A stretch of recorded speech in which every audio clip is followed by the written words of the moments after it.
which again, the mainstream media won't pay attention to, which is Russia actually claimed to have had very negative and derogatory information about Hillary Clinton. That if they had chosen to release that in the weeks leading up to that November 2016 election. The striking revelation that Russia had quietly claimed to possess damaging information about Hillary Clinton is one of those details that most of the mainstream press has been reluctant to amplify. The claim suggested that if this material had been dropped during the crucial weeks leading up to the 2016 election, it might have crippled Clinton's campaign in ways that no spin machine could contain. Yet, what's perhaps more intriguing is that Moscow deliberately held back, apparently convinced that Clinton was destined to win and that such ammunition would be more useful once she was seated in the Oval Office. In fact, this report shows Putin held back from leaking compromising material on Hillary Clinton prior to the election, instead planning to release it after the election to weaken what Moscow viewed as an inevitable Clinton presidency. In the January 2017 intelligence community assessment that President Obama ordered, John Brennan, who was CIA director at the time, and the intelligence community intentionally suppressed intelligence that showed Putin was saving the most damaging material that he had in his possession about Hillary. The moment Tulsi Gabbard fixed her gaze on Hillary Clinton, it was as though a surgeon had stepped into the operating room, calm, collected, and with unshakable precision. There was no flailing, no hysteria, no theatrics. Just deliberate, careful strikes at Clinton's carefully curated image. Hillary, on the other hand, has long behaved like a character auditioning for the role of history's misunderstood antihero, forever rewriting her script, but never quite selling the part. Gabbard's strength lies in cutting through that thick fog of political pageantry with a clarity that's impossible to dismiss. And when it comes to Hillary, there's an almost endless field of contradictions and controversies to dissect. Any other politician would have been permanently sidelined by half of what she carried, but not Hillary. She has floated through decades of controversy, often shielded by connections, institutions, and a brand name that seemed indestructible. Reports claim the Russian files painted a troubling picture: allegations of erratic emotional outbursts, health concerns whispered about within the DNC, and conversations that raised real questions about her capacity to serve. That essentially the documents that Russia claimed they had portrayed Hillary Clinton as having mental health challenges that would result in fits of laughter and fits of rage. It also pointed out some very specific physical health concerns that apparently leaders within the DNC were discussing amongst each other. That's right. This wasn't invented intelligence like the Steele dossier. This was supposedly emails and communication. These weren't the same kinds of flimsy, speculative stories that characterized things like the Steele dossier. Instead, they were said to be based on communications and discussions inside Clinton's own orbit. If true, it underscored just how much was hidden from the public in those final weeks before ballots were cast. Hillary treats scandal almost like routine maintenance, the way a cat casually swats objects off a counter. Each new wave of disgrace is met with indignation at anyone who dares point it out. Gabbard, however, reframes the story, showing Clinton not as a victim of circumstance, but as the architect of her own undoing, a politician who was given every chance, every advantage, and still stumbled again and again, as though destiny itself had buttered her hands. The 2016 election is perhaps the most glaring example.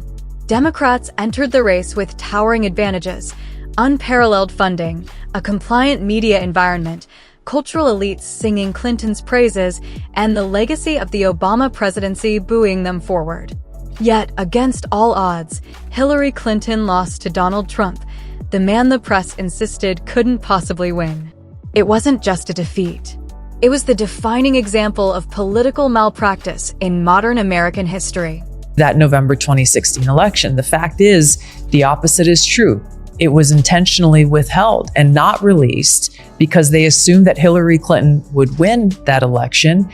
And their plan, according to these documents that were found in an investigation the House Intelligence Committee conducted into the CIA's creation of this January 2017. Those documents, later examined by congressional investigators, revealed that Russian officials believed Clinton would win and had held their most damaging claims in reserve. The CIA's decision to minimize or withhold this fact in its public assessment remains one of the more controversial legacies of that period. To critics, it wasn't just about intelligence. It was about protecting an establishment figure from scrutiny. Clinton's approach to voters only compounded the disaster. She famously dismissed large swaths of Americans as deplorables, a phrase that instantly crystallized her detachment from the people she hoped to represent. She campaigned as though the Rust Belt were little more than a dot on a travel itinerary, treating the concerns of working-class Americans as background noise compared to Hollywood fundraisers and elite gatherings. Also had documents that showed the patronage of the State Department to State Department employees who would go and support Hillary Clinton's presidential campaign. There were high-level DNC emails that detailed evidence of Hillary's, quote, psycho-emotional problems, uncontrolled fits of anger, aggression, and cheerfulness, and that then Secretary Clinton was allegedly on a daily regimen of heavy. Gabbard points to these moments not with fury, but with matter-of-fact clarity. The loss wasn't an accident. It was the logical conclusion of a campaign run by someone who saw the presidency as her birthright rather than something to be earned. The allegations tied to Russian intelligence went even further, mentioning supposed criminal elements like secret meetings between State Department officials and U.S. religious organizations, in which support for Clinton's presidential campaign was allegedly exchanged for promised funding. Into great detail about the information that Russia and Putin had on Hillary Clinton, which included possible criminal acts, like secret meetings with multiple named U.S. religious organizations in which State Department officials offered, in exchange for supporting Secretary Clinton's campaign for the presidency, significant increases in financing. Gabbard doesn't stop at 2016. She highlights the litany of failures from Clinton's tenure as Secretary of State. Benghazi isn't just a tragedy, it's an indictment. For Americans were killed, and Clinton's testimony before Congress was marked by evasiveness, condescension, and an unwillingness to accept responsibility. For veterans like Tulsi, who understand the cost of war firsthand, the dismissive tone Clinton adopted wasn't merely offensive. It was personal. Foreign policy has been a disaster for our country and the world. It's resulted in the deaths and injuries of so many of my brothers and sisters in uniform. It's devastated entire countries, millions of lives lost. Yet, despite this damage that you have done to our country and the world, you want to continue your failed policies, directly or indirectly through the Democratic. Then there was the infamous email scandal, a saga that came to symbolize Clinton's approach to transparency. Private servers, deleted messages, and wiped systems created a picture of a leader who believed rules applied to everyone else but herself. The explanation that it was all about convenience rang hollow, especially when national security was at stake. Gabbard seized on this, showing how arrogance disguised as practicality was really just a dangerous habit of cutting corners. But perhaps the most devastating strike Gabbard delivers isn't about any single scandal or policy, it's about accountability. Clinton has made a career out of deflecting blame. When she loses, it's the Russians' fault. When scandals erupt, it's sexism, or the FBI, or the Electoral College, or some grand conspiracy. Everyone is responsible except her. Gabbard shines a harsh light on this reflex, showing it for what it is, the refusal of a leader to face her own failures. It's time for you to acknowledge the damage that you've caused. And it is long past time for you to step down from your throne so that the Democratic Party can lead with a new foreign policy, which will actually be in the interest of and benefit to the American people and the world. Joining us now with reaction, Congresswoman, 2020 Democratic candidate, war veteran herself, Tulsi Gabbard. Congresswoman, first, thank you for serving your country. And thank you, Sean. Clinton wanted to be remembered as the trailblazing first woman president, but Tulsi's calm, relentless critique ensures she's remembered instead as the candidate who had every advantage and still lost to Donald Trump. Each time Hillary tries to reinsert herself into the political spotlight, through books, documentaries, interviews, or rumors of another run, she inadvertently proves Gabbard's point. The more she talks, the more her credibility erodes, and the more people are reminded of why she failed in the first place. Even mainstream journalists once asked Gabbard, live on air, whether she feared retribution for opposing Hillary Clinton.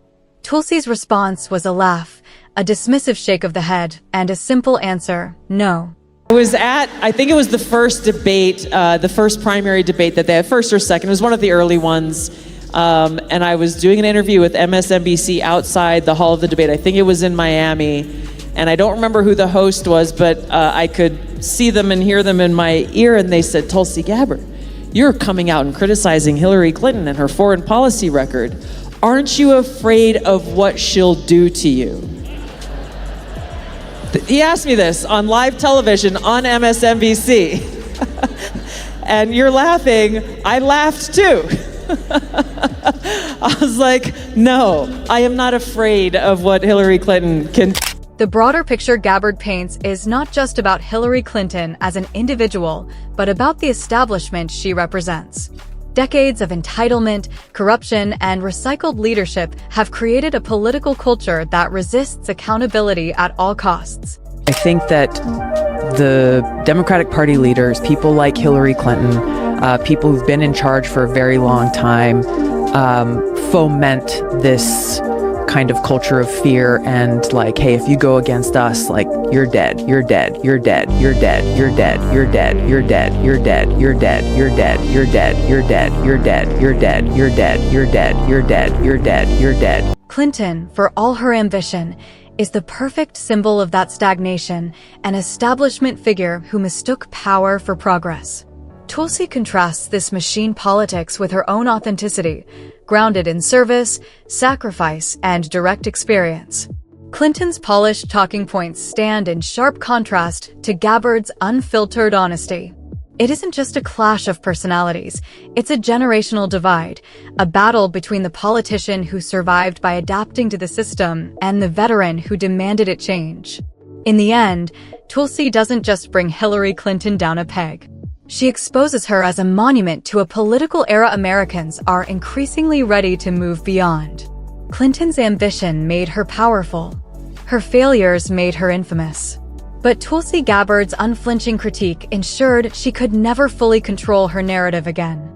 And that is why Hillary Clinton's eruption in the face of Tulsi Gabbard's exposure wasn't just about a personal slight, it was about the crumbling of an illusion.